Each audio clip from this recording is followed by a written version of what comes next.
इस मूवी के स्टार्ट में हम मिडिल एज ब्यूटीफुल लेडी को देखते हैं जिसका नाम लाना होता है, जो कि मैरिड होती है और इसकी एक 5 साल की बेटी भी होती है जिसका नाम राशा होता है। लाना एक हाई स्कूल में टीचिंग की जॉब करती है। लाना के स्कूल में बहुत सारे स्टूडेंट पढ़ते थे, लेकिन एक लड़का जिसका नाम बेनी होता है। बेनी काफी हैंडसम होता है और वो अक्सर क्लास में लाना को देखता रहता था, जैसे उसे लाना से प्यार हो गया है। ये देखकर लाना भी उसकी तरफ अट्रैक्ट हो जाती है। उसे कुछ समझ नहीं आ रहा था कि वो बेनी से कैसे डील करे, क्योंकि वो उसका एक स्टूडेंट था। कभी कभी तो बेनी लाना के इतने करीब आ जाता था कि उसका खुद पर कंट्रोल करना भी मुश्किल हो जाता था। लाना उसकी अट्रैक्शन से बचने के लिए कुछ भी करने को तैयार थी। वो जितना हो सके बेनी से दूर रहने की कोशिश करती है। एक दिन लाना स्कूल में सभी स्टूडेंट्स को क्वेश्चंस पेपर बांट रही होती है। तभी वो देखती है कि बेनी पेपर नहीं लिख रहा है और वो मुसलसल उसकी तरफ देखे जा रहा है। लाना उसे इग्नोर कर देती है और अपना काम करने लग जाती है। उसका दिल भी अंदर से मचल रहा होता है, इसीलिए वो चुप चुप के बेनी को देखने लगती है। इसके बाद लाना अपनी बेटी को स्कूल से लेती है और गाड़ी में आकर बैठ जाती है। तभी उसकी नजर बेनी पर पड़ती है, जो अपने डॉग के साथ खेल रहा होता है। वो थोड़ी देर बेनी को देखती है और फिर वहाँ से चली जाती है। नेक्स्ट डे लाना क्लासरूम में सभी स्टूडेंट्स का प्रेजेंटेशन देख रही होती है। तभी उसकी नजर क्लास में बैठी एक लड़की पर पड़ती है, जो अपने मोबाइल पर वीडियो देखकर हंस रही होती है। वो उस लड़की से मोबाइल ले लेती है और क्लास खत्म होने के बाद वापस देने का बोलती है, जिसके बाद वो लड़की लाना को गाली देती है और वहाँ से चली जाती है। ब्रेक टाइम में लाना चाय पी रही होती है, तभी उसकी नजर बेनी पर पड़ती है। बेनी उस लड़की को परेशान कर रहा होता है जिसने लाना के साथ बदतमीजी की थी। बेनी उसके बैग से सारा सामान फेंक देता है और उसकी साइकिल भी तोड़ देता है। ये सब देखकर लाना सोच में पड़ जाती है। इसके बाद वो स्टाफ रूम में दूसरी टीचर से बेनी के बारे में डिस्कस कर रही होती है। वो उस टीचर से वहाँ पूछती है कि वो पढ़ने में कैसा है और करता क्या है। ये देखकर लगता है कि लाना को भी बेनी में काफी इंटरेस्ट था। नेक्स्ट डे लाना स्कूल में बेनी को बोलती है कि मुझे तुमसे कुछ बात करनी है और वो उसे खाली क्लासरूम में ले जाती है। वहाँ वो उसको बैठने का बोलती है और फिर उसका हाल चाल पूछती है। इसके बाद वो उसे पूछती है कि उसे स्कूल में अच्छा लग रहा है या नहीं, पर बेनी खामोश रहता है और उसकी किसी भी बात का जवाब नहीं देता। अब वो लाना से पूछता है कि वो उससे क्या चाहती है। लाना उसे कहती है कि तुम्हें स्कूल की लड़की के साथ बुरा बिहेव नहीं करना चाहिए था, मुझे तुम्हारी बहुत फिक्र है। और उसे समझाते हुए अपना हाथ उसके घुटने पर रख के कहती है कि तुम्हें मुझसे कोई हेल्प चाहिए तो बताओ। बेनी उसके हाथ की तरफ देखकर हंसता है, तभी वो अपना हाथ फौरन पीछे कर लेती है। बेनी उसे कहता है कि मुझे नहीं लगता कि तुम सच में मेरी हेल्प करना चाहती हो। लाना उसे कहती है कि मुझे तुम्हारे फ्यूचर की फिक्र है। बेनी हंसकर उसे कहता है कि मैं जानता हूँ कि तुम भी मुझसे प्यार करती हो। ये बात सुनकर लाना घबरा जाती है और एक मीटिंग का बहाना करके वहाँ से चली जाती है। नेक्स्ट डे लेक्चर के बाद सारे स्टूडेंट क्लासरूम से चले जाते हैं, पर बेनी गलती से अपना बैग वहाँ भूल जाता है। लाना उसके बैग को उठाकर आसपास नजर दौड़ाती है, कोई उसे देख तो नहीं रहा। फिर वो बेनी के बैग से उसका स्वेटर निकालकर अजीब तरह से सूंघने लगती है और वापस रख देती है। इसके बाद वो वॉशरूम में जाती है, जहाँ वो झुककर टैप से पानी पीने लगती है। जब वो ऊपर उठती है तो बेनी को अपने सामने देखकर नर्वस हो जाती है। बेनी अब लाना को टच करने लगता है, पर लाना उसका हाथ पीछे कर देती है। बेनी मुस्कुराते हुए फिर से उसे छूने लगता है और उसे गर्दन पर किस करता है। लाना भी उसकी बाहों में खो जाती है, पर अचानक उसे होश आता है और वो पीछे हटती है और बेनी को भी रुकने का बोलती है और कहती है कि हम दोनों के बीच दोबारा ऐसा नहीं होना चाहिए, और उसे धमकी देती है कि तुमने अगर फिर से ऐसा कुछ किया तो मैं तुम्हें स्कूल से निकलवा दूंगी। ये कहकर वो वहाँ से जाने लगती है। बेनी चिल्लाकर पीछे से बोलता है कि मैं जानता हूँ कि तुम भी ऐसा चाहती हो, पर तुम खुद को रोक रही हो। लाना उसे कहती है कि मैं अपने किसी भी स्टूडेंट से प्यार नहीं कर सकती। नेक्स्ट डे स्कूल के हाल में बेनी लाना को बोलता है कि क्लास के बाद मैं तुमसे मिलना चाहता हूँ।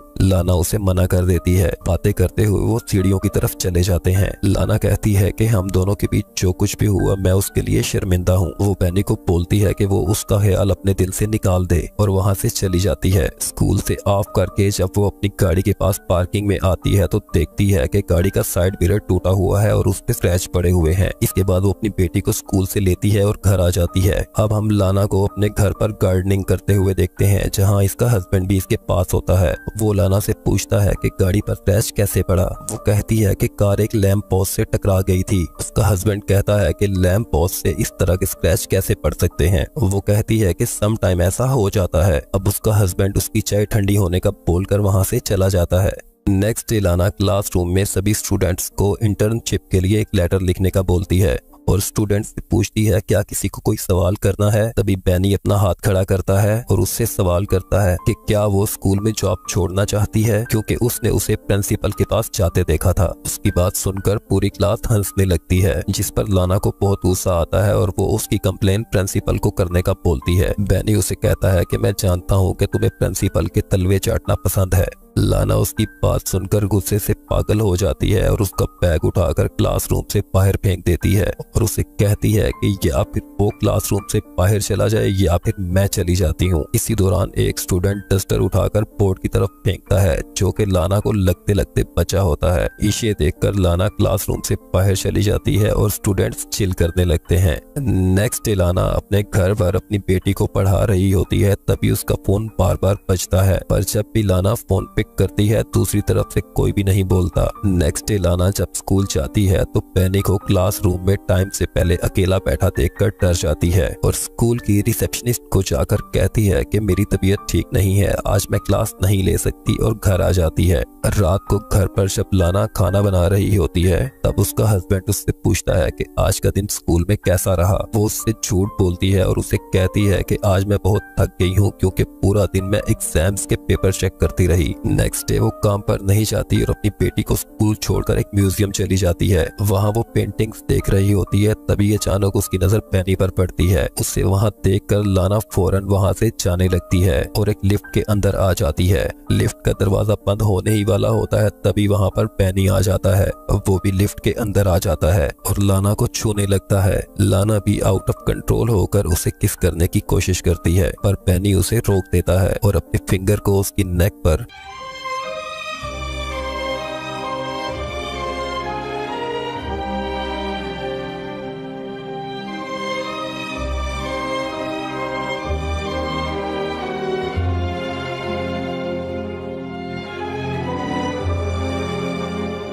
उस रात लाना को बहुत बुरे बुरे सपने आते हैं। उसे ऐसा लगता है जैसे उसकी फैमिली उससे छिन रही है। वो घबराकर जाग जाती है और रात भर सो नहीं पाती। अब वो कुछ भी करके बैनी से छुटकारा पाना चाहती थी। नेक्स्ट डे लाना स्कूल में प्रिंसिपल के ऑफिस में आ जाती है और नेक्स्ट डे होने वाले एग्जाम्स का एक पेपर चुरा लेती है। लाना का प्लान था कि वो उस पेपर को ले जाकर बैनी के बैग में रख देगी, जिससे बैनी को चीटिंग के केस में स्कूल से रेस्टिकेट कर दिया जाएगा। और लाना का ये प्लान कामयाब हो जाता है और बैनी को स्कूल से निकाल दिया जाता है। बैनी के स्कूल से चले जाने के बाद लाना को लग रहा था कि अब वो अच्छे से सब कुछ मैनेज कर पाएगी और सब कुछ पहले जैसा होगा, लेकिन होता उसके ऑपोजिट है। लाना को अब बैनी की याद सताने लगती है। वो बैनी के साथ बिताए हुए खूबसूरत पलों को याद करती है। एक दिन लाना अपनी बेटी के साथ एक बुक शॉप में जाती है। वहाँ उसकी बेटी अचानक गायब हो जाती है। लाना काफी टेंशन में आ जाती है, इसीलिए वो सिक्योरिटी कैमरास की फुटेज को देखने लगती है। फुटेज में उसे बैनी दिखता है, जो कि उसकी बेटी के पीछे जा रहा था।